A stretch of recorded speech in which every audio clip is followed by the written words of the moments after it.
Rocket বৃষ্টি শুরু, পাকিস্তানের ভয়ে কাঁপছে ভারত। জানাবো ভারত পাকিস্তান যুদ্ধ কি প্রভাব পড়তে পারে বাংলাদেশে, এবং সর্বশেষে জানাবো পাকিস্তানি বাহিনীর গুলিতে 50 ভারতীয় সেনা নিহত। এতক্ষণ শুনলেন সংবাদ শিরোনাম, এবারে বিস্তারিত।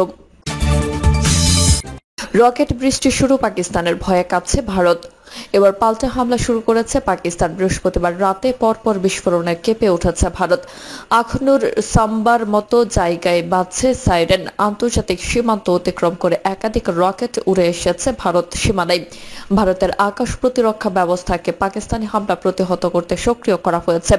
ভারতীয় সংবাদ মাধ্যম আনন্দবাজার জানিয়েছে, বৃহস্পতিবার রাতে পাকিস্তানের মোট 8টি ক্ষেপণাস্ত্র ভারত ধ্বংস করেছে। পাক হামলার নিশানায় ছিল মূলত জম্মু কাশ্মীরের বিমানবন্দর, সাম্বা আর এস পুরা আরিনা সংলগ্ন এলাকা। খবরে বলা হয়, আকাশ প্রতিরক্ষা ব্যবস্থা S-400 দিয়ে এই ক্ষেপণাস্ত্রগুলি আটকানো হয়েছে। পাশাপাশি জম্মু বিশ্ববিদ্যালয়ের সামনে থেকে 2টি পাকিস্তানি ড্রোন গুলি করে ভূপাতিত করা হয়েছে। জম্মু শহরে মোবাইল নেটওয়ার্ক বন্ধ করে দেওয়া হয়েছে। জম্মু বিমানবন্দর, পাঠানকোটের বিমান বাহিনীর ঘাটিতে সাইরেন বাজছে। সাইরেনের শব্দ শোনা গেছে বারামুলা, কুপাউরার মতো এলাকাতেও। এছাড়া শহরের নানা প্রান্ত থেকে বিস্ফোরণের শব্দ শোনা গেছে। শুধু জম্মু নয়, সীমান্ত সংলগ্ন পাঞ্জাবের বিভিন্ন অংশ ব্ল্যাকআউট অর্থাৎ আলো নিভিয়ে রেখেছে ভারত। পাঞ্জাবের হুশিয়ারপুরের ডেপুটি কমিশনার আশিকা জৈন জানিয়েছেন, ভারতীয় বিমান বাহিনীর নির্দেশে শহরে ব্ল্যাকআউট করা হয়েছে। প্রশাসন বলছে, পরবর্তী নির্দেশ না দেওয়া পর্যন্ত ব্ল্যাকআউট চলবে। পাকিস্তানের ভয়ে অমৃতসরও ব্ল্যাকআউট করে রেখেছে ভারত। ভারত পাকিস্তান যুদ্ধ কি প্রভাব পড়তে পারে বাংলাদেশে? কাশ্মীরের পেহেলগাঁও কাণ্ডের পর যুদ্ধের দামামা বেঁধেছে ভারত ও পাকিস্তানের মধ্যে। সিন্ধু পানি চুক্তি স্থগিত, বাণিজ্য জাহাজ চলাচল বন্ধ। শুধু এইসবই থামেনি, শেষ পর্যন্ত সরাসরি হামলা পাল্টা হামলায় জড়িয়েছে দুই দেশ। দক্ষিণ এশিয়ার পরমাণু শক্তিধর দুই প্রতিবেশীর এই যুদ্ধ বড় হলে বাংলাদেশের অর্থনীতি সহ সার্বিকভাবে বড় ধরনের প্রভাব ফেলবে বলে মনে করেছেন আন্তর্জাতিক সম্পর্ক ও নিরাপত্তা বিশ্লেষকরা। এক্ষেত্রে নানা বা কোনো পক্ষ অবলম্বন না করে তারা পরিস্থিতি গুরুত্ব দিয়ে পর্যবেক্ষণের আহ্বান জানিয়েছে। তাদের মতে দুই দেশ যেন বড় আকারে যুদ্ধে না জড়ায় সেই ডিপ্লোম্যাসির দিকে গুরুত্ব দিতে হবে বাংলাদেশকে। একই সঙ্গে দুই দেশের মধ্যে ব্যাপক যুদ্ধ শুরু হলে বাংলাদেশে কি ধরনের পরিস্থিতি সৃষ্টি হবে বা সার্বিকভাবে কি কি সমস্যা হতে বা হবে তা নিয়ে আগে থেকে হোমওয়ার্ক করার পরামর্শ দিয়েছেন তারা। এছাড়া প্রভাব মোকাবেলার কৌশল কি হবে তাও ঠিক করে রাখার কথা বলেছেন বিশ্লেষকরা। অর্থনীতিবিদরা বলেছেন, ভারত পাকিস্তানের এই যুদ্ধ অনিশ্চয়তায় ভরা। বাংলাদেশের অর্থনীতিতে আরেক অনিশ্চয়তা যোগ হলো। আমদানি সহ প্রভাব পড়তে পারে এমন সংশ্লিষ্ট ক্ষেত্রগুলোতে প্ল্যান বি তৈরির কথাও বলেছেন তারা। জানতে চাইলে আন্তর্জাতিক বিশ্লেষক অধ্যাপক ডক্টর ইমতিয়াজ আহমেদ বলেন, এখানে দেখা দরকার এটা বড় যুদ্ধে গড়ায় কিনা। যদি এই পাল্টাপাল্টি সার্জিক্যাল স্ট্রাইকের মধ্যে সীমিত থাকে তাহলে বড় ধরনের প্রভাব পড়বে না, তবে ছোটখাটো প্রভাব তো ইতিমধ্যে পড়তে শুরু করেছে। বড় আকারে যুদ্ধ করে তখন বড় প্রভাব তো পড়বেই। আমাদের সাপ্লাই চেইন অব্যাহত বা ব্যাহত হলে কোনো সন্দেহ নেই দেশের অর্থনীতির উপর বড় প্রভাব পড়বে। তবে আমাদের আশা থাকবে যে বড় আকারে যুদ্ধে তারা যেন না যায়। বাংলাদেশের করণীয় প্রসঙ্গে জানতে চাইলে তিনি বলেন, আসলে আমাদের তো সেই ধরনের কাঠামো গড়ে ওঠেনি। আমাদের সরকারগুলো হয় দিল্লিপন্থী নয়তো ইসলামাবাদপন্থী হয়ে যান। বাংলাদেশপন্থী না হন না, সেটা হলে হয়তো আমরা আজকে দুটো দেশকে ঢাকায় আমন্ত্রণ জানাতে পারতাম, কিন্তু আমরা সেই ধরনের কাঠামো তৈরি করতে পারিনি। এখানে বড় পেশাদারিত্ব দরকার। জ্ঞান গবেষণার বিষয় আছে যেগুলো সম্প্রতি দেখছি কাতার, সৌদি আরব এমনকি টার্কিও বড় ধরনের নেগোসিয়েশন করার সক্ষমতা রাখে, সিঙ্গাপুরও রাখে, কিন্তু আমরা সেই পর্যায়ে এখনো যেতে পারিনি। যদিও আমাদের দেশের পক্ষ থেকে স্টেটমেন্ট দেওয়া হয়েছে দুই পক্ষই যেন যুদ্ধ থেকে বিরত থাকে। এর চেয়ে বেশি কিছু আমাদের মনে হয় না এই মুহূর্তে করতে পারবে। তবে আমাদের হোমওয়ার্ক করে রাখতে হবে, যদি বড় যুদ্ধ হয় তাহলে বাংলাদেশে কি ধরনের পরিস্থিতি হতে পারে, কি ধরনের সমস্যা হতে পারে, সেগুলো কিভাবে মোকাবেলা করব, এগুলো বড় আকারেই আমার মনে হয় এখন থেকে ট্রেসিং করা দরকার। সিকিউরিটি ওয়ার্ল্ড ম্যাগাজিনের সম্পাদক বা প্রকাশক ও সম্পাদক রব মজুমদার বলেন, প্রতিবেশী দেশের সংঘাত বা যুদ্ধ কেউই জানা, এটা কারোর জন্যই ভালো নয়।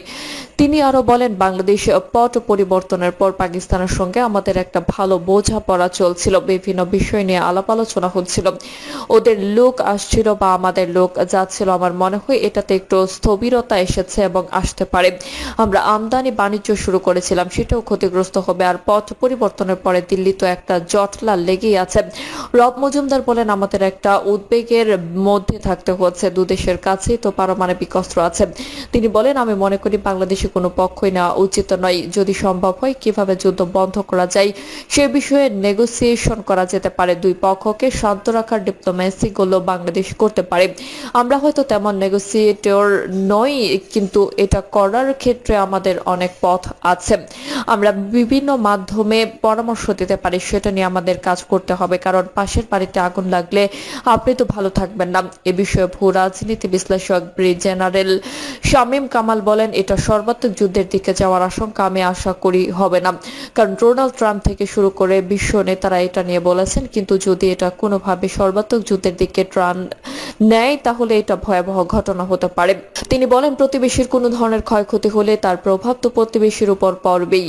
আপনার পাশের ঘরে যদি আগুন লাগে, আপনার বিল্ডিং বা ঘরে আগুন লাগতে পারে, বা এর উত্তাপ তো আপনার পায়েও লাগতে পারে বা গায়েও লাগতে পারে।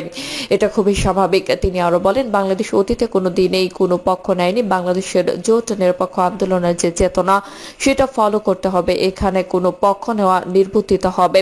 সাবেক রাষ্ট্রদূত মাহফুজুর রহমান বলেন, বাংলাদেশে কোনো পক্ষ নেওয়ার সুযোগ নেই। এখানে একটা বিষয় দেখতে হবে, আরেকটা প্রতিবেশী মিয়ানমারের সঙ্গেও কিন্তু আমাদের সম্পর্ক ভালো নয়। আমরাও কিন্তু শান্তিতে নেই। হয়তো ঢাকা শহরে বসে আমরা বিষয়টা অতটা উপলব্ধি করতে পারছি না। সীমান্তবর্তী এলাকায় যারা আছেন তারা কিন্তু বিষয়টা উপলব্ধি করেছেন যে বাংলাদেশের জন্য একটা মহাসংকট আসতে যাচ্ছে। এমন পরিস্থিতিতে যখন অন্যদিকে টেনশন তৈরি হয় তখন আমাদের কোনো পক্ষ নেওয়ার সুযোগ নেই। বাংলাদেশকে অবশ্যই তার নিরপেক্ষ অবস্থানটা সমুন্নত রাখতে হবে। অন্যদিকে অর্থনীতি বিশ্লেষকরা বলছেন, ভারত পাকিস্তানের এই যুদ্ধ অনিশ্চয়তায় ভরা বাংলাদেশের অর্থনীতিতে আরেকটি অনিশ্চয়তা যোগ হলো। তাদের মতো ভারত পাকিস্তানের যুদ্ধ পুরো এই অঞ্চলকে অস্থিতিশীল করবে। সেই সঙ্গে প্রতিবেশী হিসাবে বাংলাদেশের অর্থনীতিতে অশনি সংকেত বিরাজ করছে। এটি নির্ভর করছে যুদ্ধটা কতটা দীর্ঘায়িত হবে তার উপর। তবে আশার কথা হচ্ছে, অতীতে ভারত পাকিস্তানের সব যুদ্ধ স্বল্প মেয়াদী ছিল, কিন্তু এবার প্রেক্ষাপট ভিন্ন। কেননা বর্তমানে দুদেশের হাতে পারমাণবিক বোমা রয়েছে, যা আগের যুদ্ধগুলোর সময় ছিল না। তাই এবার এখনো কিছু বলা যাচ্ছে না। তবে আমদানি, যোগাযোগ সহ অনেক ক্ষেত্রে নেতিবাচক প্রভাব পড়বে বলে মনে করেছেন অর্থনীতিবিদরা। পরিকল্পনা কমিশনের সাধারণ অর্থনীতি বিভাগের সদস্য ডক্টর মঞ্জুর হোসেন বলেছেন, ভারতের সঙ্গে আমাদের বাণিজ্য আছে। সেক্ষেত্রে যদি ভারত পাকিস্তান যুদ্ধের ব্যাপ্তি ও সময় বেশি হয় সেটি অবশ্যই বাংলাদেশের অর্থনীতির জন্য অশনি সংকেত হবে। কেননা ভারত থেকে আমাদের অনেক খাদ্যপণ্য আমদানি করতে হয়। যুদ্ধের কারণে সেসব পণ্যের দাম বেড়ে যেতে পারে। ফলে দেশের মধ্যে খাদ্য মূল্যস্ফীতি বাড়ার আশঙ্কা থাকে। এর প্রভাব সার্বিক মূল্যস্ফীতিও বাড়তে পারে। বাংলাদেশ উন্নয়ন গবেষণা প্রতিষ্ঠানের সাবেক মহাপরিচালক ও institute for inclusive finance and ডেভেলপমেন্টের নির্বাহী পরিচালক ডক্টর মুস্তফা কে মনজেরি বলেন, বাংলাদেশের অর্থনীতি এমনিতে অনিশ্চয়তায় ভরা। এর উপর ভারত পাকিস্তানের যুদ্ধ নতুন আরেকটি বড় ধরনের অনিশ্চয়তা যুক্ত করল। কেননা দক্ষিণ এশিয়ার বড় দুটি দেশ যখন সংঘাতে জড়িয়ে পড়ে তখন আঞ্চলিক পরিস্থিতি অস্থিতিশীল হয়ে ওঠে।